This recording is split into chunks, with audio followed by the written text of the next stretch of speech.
Welcome to the show, guys. Look at this. Big cases.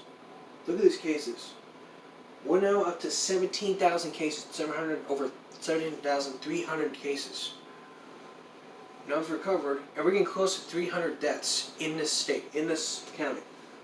State of Texas, we're getting close to it. We're like 300 cases, close to 11,000. 576K cases confirmed in Texas worldwide. Here in the United States, 5.5 million confirmed, 14 million have recovered, 22 million confirmed, and we're getting close to 800K deaths.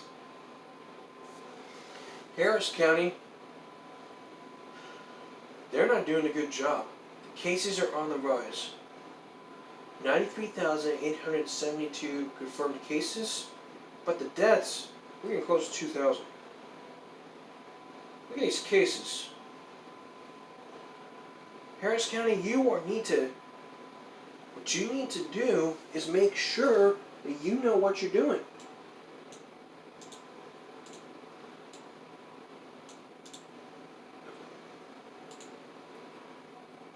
For those who live in Harris County, you need to wear a mask every day.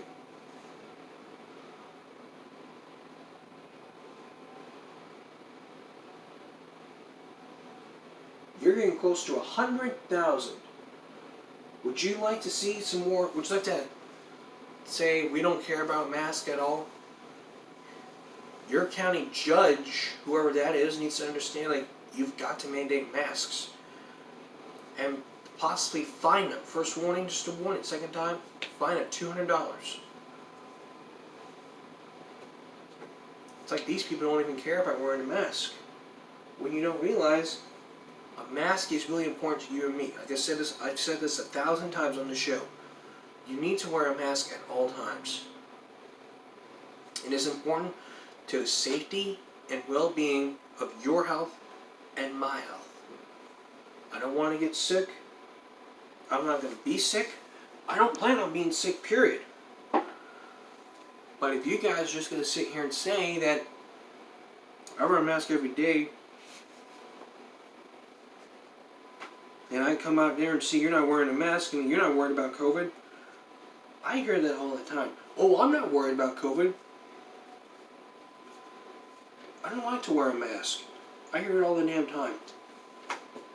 I hear it all the time, and no one even recognizes that the symptoms. No one recognizes the symptoms. No one even takes the time to look at these cases by hand and say, look, and say, hey, we need to wear a mask. And yet your friend's like, I don't want to wear one.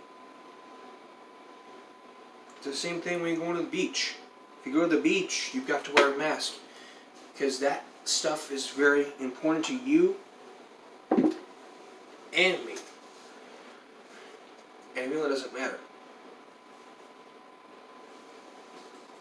This virus is really serious, and it's a big deal. And the most important thing I can tell you right now is wear a mask. I'm not telling you this again. If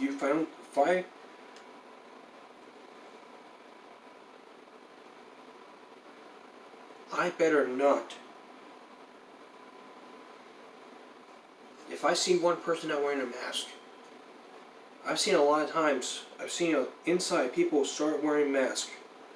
If you don't have a mask, you cannot enter the store or the building. All grocery stores, all public places, they have to provide masks to customers. They need to start providing masks to customers for those who cannot afford a mask. And yes, they are disposable masks, and you can wash them. And if I tell them, it's like, if I had to ask all stores, why don't you start providing masks to people who cannot afford a mask? And it's like,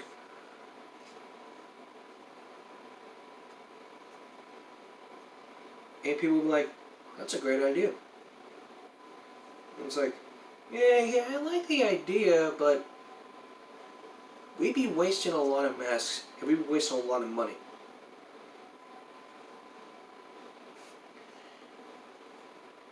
mean, masks are now like $7 or some cents.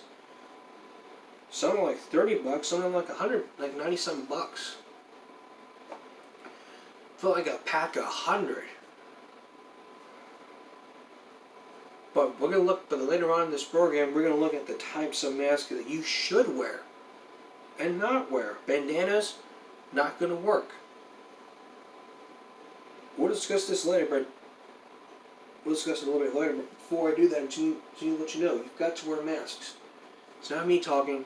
The state of Texas and all stores mandate that you need to wear a mask.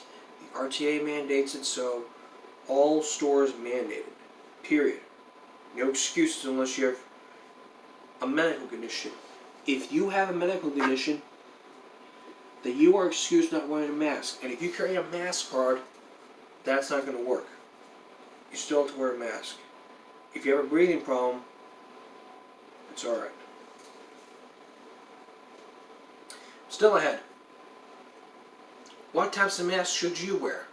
We're going to look at the types of masks that you should wear and what you should not wear, what are acceptable or unacceptable. But next, truancy sweeps all around the country. Looking back at some articles, another truancy topic, but it's a different one. A truancy sweep where the parents are responsible for not taking their kids to school, and they don't care about their attendance. Parents defend him saying that he's at school.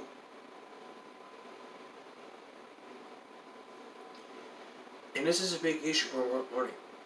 And I say to you this, don't expect me to be doing a truancy sweep in the bluff here. But more on that when we return.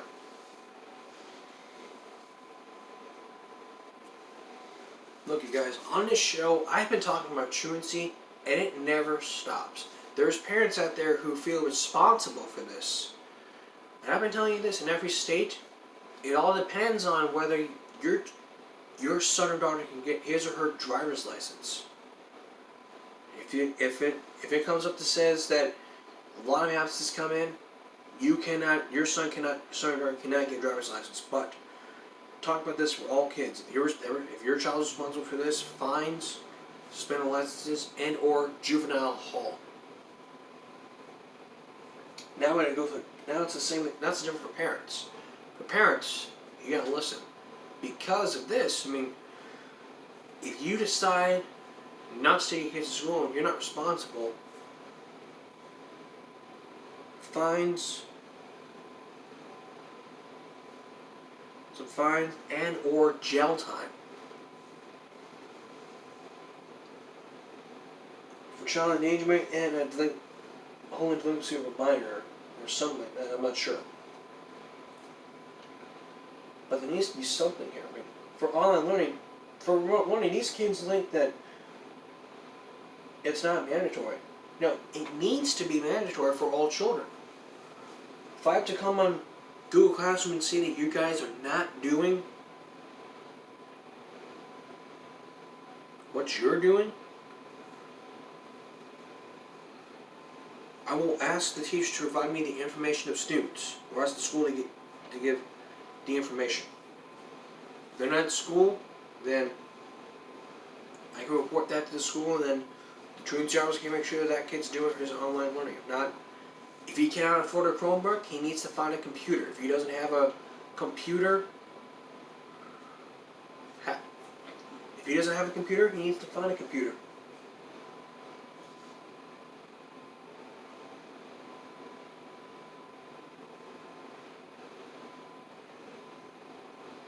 And these people are facing truancy charges, which can also lead to truancy court. And you parents want to defend your child saying that he is there, well, they're just basically lying to you saying I'm at school, and it's like, okay. It's like, okay, but the school calls you and it's like, hello? And it's like, yeah, your son's been marked cut for like 5th period, and it's like, he's at school. And yet they call you back and say,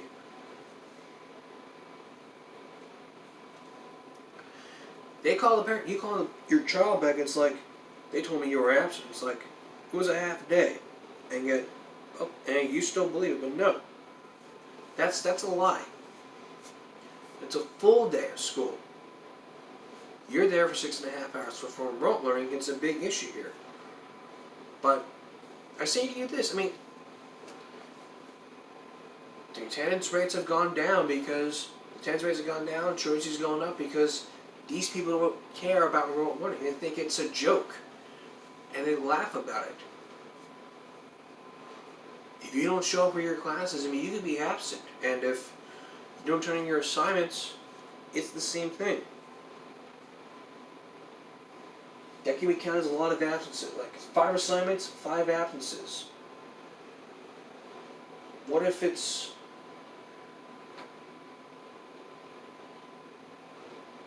It's the same thing. You could be in trouble here. You can defend your child saying, we turned in the work, but you never got the email. Like, you email the library, you need to email the principal. Like, if your son's absent, attendance matters, grades matter. And if your child's absent from this remote learning, you need to email the school a note. Doctor's note, parent's note, say, my child was absent from remote learning because of this, because of that, because of a family event. You need to let them know. And they can take care of it. No point in covering this up. You need to let the school know. It's the same thing. Even 8 years ago, this woman who was 20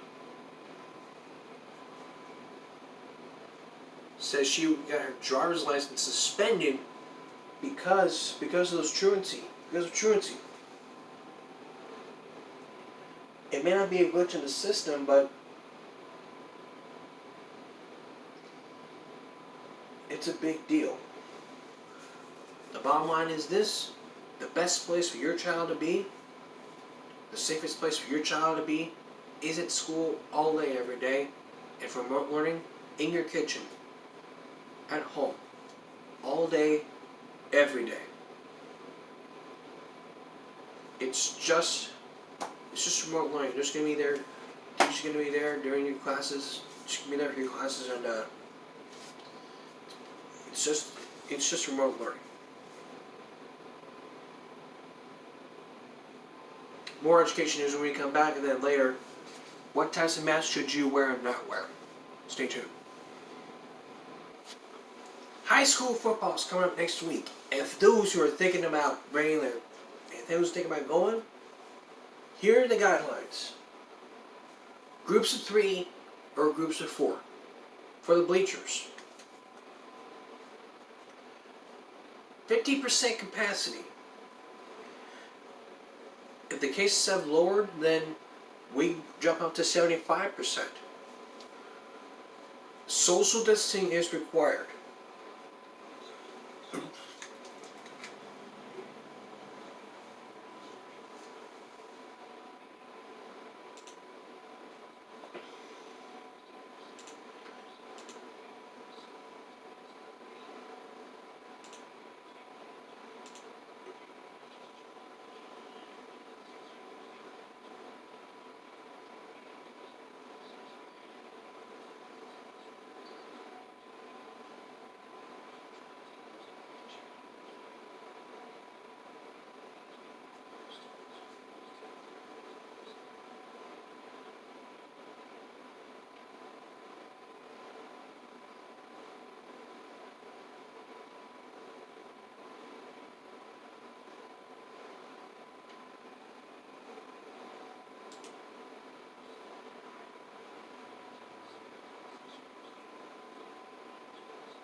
But that's for CCISD.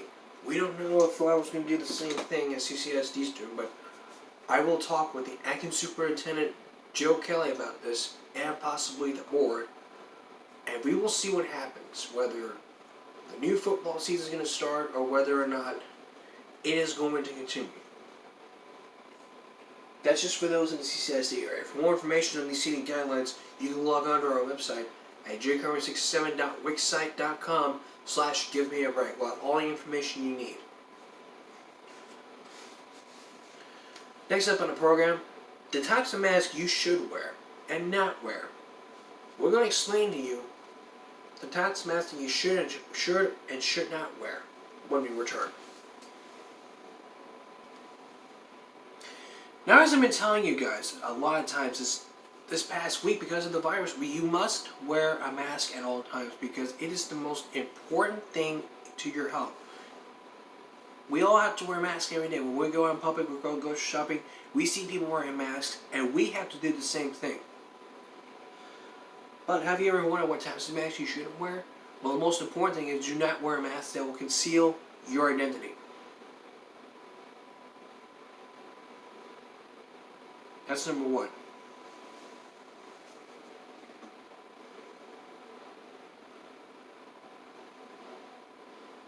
If you're in a public place where you're encountering people, you should wear masks. How properly to wear a face mask? You cover the face from the bridge of your nose, under your chin, loose fitting. It helps prevent the spread of COVID-19.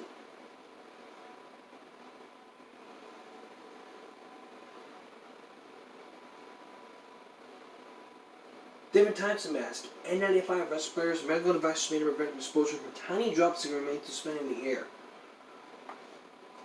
I would not recommend to use N95 respirators.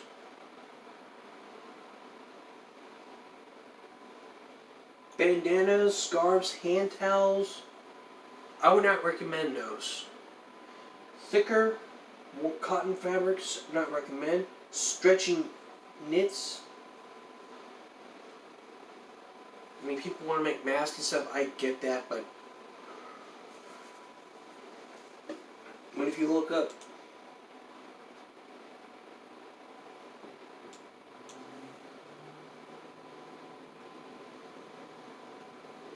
not to wear, I mean,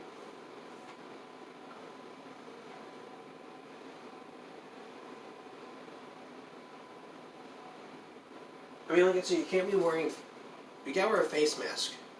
You can't be wearing a mask that will conceal identity like Spider-Man. It's unacceptable. I mean, if you want to conceal it, I mean, we all have to wear masks every day, and if you don't like to wear a mask, that's your problem. But the thing is, you have to remember here is that we all have to protect our health. I would not recommend to use a bandana or those N95 masks or those vent breathing masks.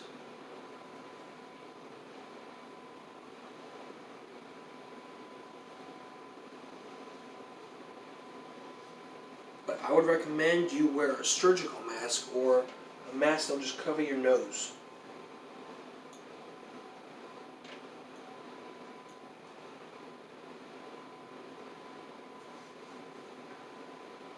But again, you must wear a mask at all times. I mean, if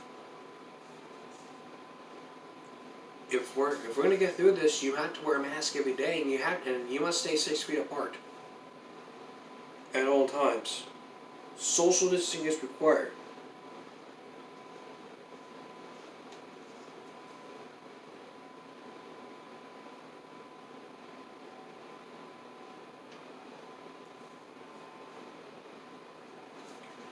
But the biggest concern ever I have for these people not wearing masks is you must wear a mask. I mean, I don't care if it hurts you. I don't care. But you need to wear a mask every day. It's mandated. It's even mandated at work. You must wear a mask and have a bottle of hand sanitizer at your side. And another mask for a friend in case they don't have a mask.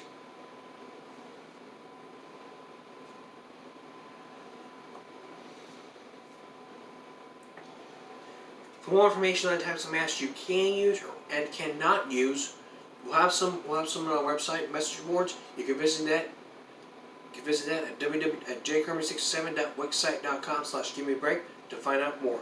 And you'll also find some tips on how to, and you'll also find some helpful, useful things to use when battling the coronavirus, like masks and hand sanitizer.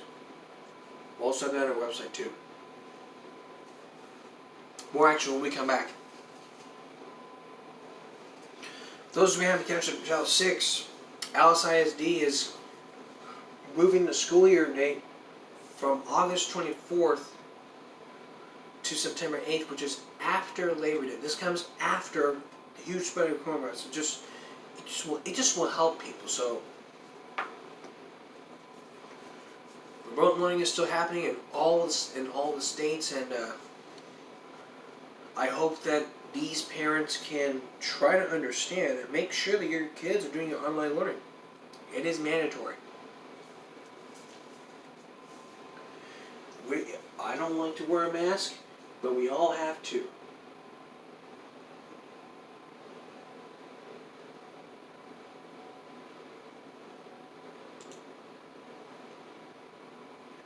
You know, no one cares, no one cares.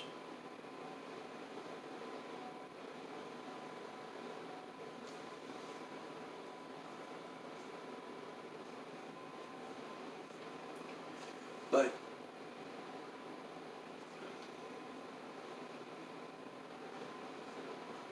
we don't know if what's going to happen. But once the school year happens,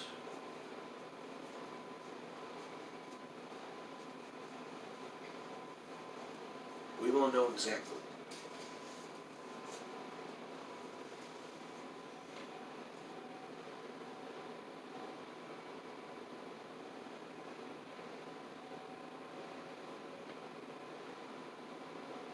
Well, more when we come back. Back to education news now. Local private school begins in-person learning August 8th.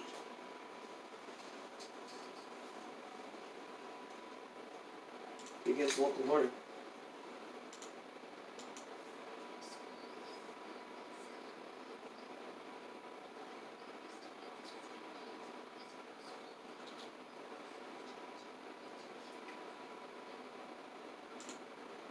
But this class will have a lot of things. They will have to check temperatures, have masks, hand sanitizers. They will sanitize everything.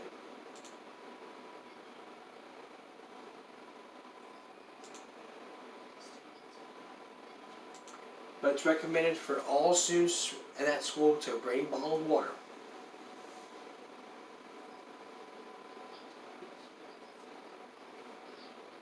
And every evening, the janitors there will disinfect the classroom, and it'll happen again. So we see a great thumbs up to St. James Episcopal Middle School for doing a great job. For those that are watching, you did a great job.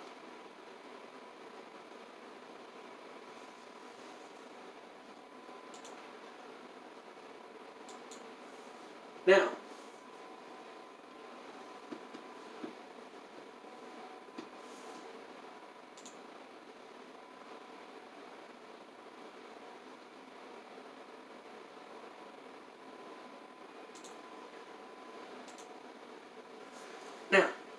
just the latest. This is the latest. This is a video from Portland, Oregon, of a man being kicked in the head, being announced by Black Lives Matter organizers who condemned the violence. The incident was caught on video by a social media reporter, Drew Hernandez. That video shows a man in a pickup truck with protesters outside. Speeds off, doesn't get far before crashing. He is then dragged from the truck and assaulted and accused of trying to run him over. On the ground, a man comes out of nowhere and kicks him in the head. I watched this video, and believe me, violence is never the answer.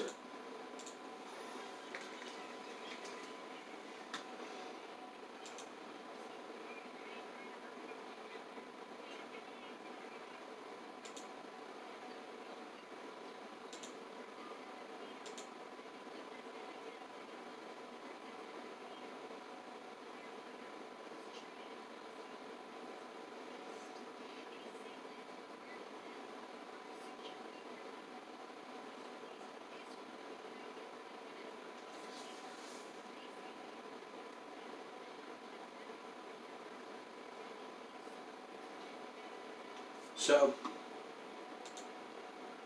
I would not recommend going there and getting kicked in the head for this. I mean, it is a big deal here.